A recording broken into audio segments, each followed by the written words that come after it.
Good morning. আজকে চোখটা খুলেছি মেঘ ডাকার আওয়াজে, তাই বিছানা থেকে চটপট করে উঠে জানলাটা খুলেই দেখি এরকম ঝিরিঝিরি বৃষ্টি পড়ছে আর হাওয়া দিচ্ছে। আমার না জাস্ট মনে হচ্ছিল আমি জামা কাপড় গুছিয়ে এক্ষুনি আমি মন্দারমণি বেরিয়ে যাই। যাক, সেটা তো আর হবে না।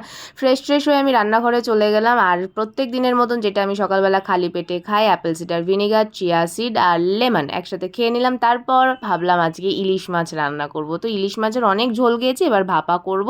তার জন্য আমি একটা মশলা করে নিলাম। এখানে কালো সর্ষে, পোস্ত আর কাঁচা লঙ্কা একসাথে পেস্ট করে নিয়েছি। আর এইখানে হচ্ছে মাছটাকে আমি ভালোভাবে ধুয়ে তার মধ্যে নুন, হলুদ, কাঁচা সর্ষের তেল আর যেই পেস্টটা আমি করেছিলাম সেই পেস্টটা দিয়ে মাছটাকে প্রায় আমি 15 থেকে 20 মিনিট মতন ম্যারিনেট করে রেখে দিয়েছিলাম। হ্যাঁ, উপর থেকে অল্প 2-4টে মতন কাঁচা লঙ্কা চিড়েও আমি দিয়ে দিয়েছি। আর আমি কিন্তু এটা কড়াইয়ে করব, টিফিন বক্সে করব না। তারপরে কড়াইয়ে তেল গরম হয়ে এসছে, যেটা ম্যারিনেট করে রেখেছিলাম মাছটা সেটা কড়াইয়ে দিয়ে দিলাম। আর যেই থালাতে আমি ম্যারিনেট করেছিলাম সেই থালাটা ধুয়ে ওপর দিয়ে জলটা আমি মাছের মধ্যে দিয়ে দিলাম। ব্যাস, এবার এটাকে স্টিমে 15 থেকে 20 মিনিট মতন ফুটতে দিতে হবে। তোমরা কিন্তু অবশ্যই আমাকে কমেন্ট করে জানাবে যে তোমরা কে কে এরকম কড়াই ইলিশ মাছ ভাপা করো।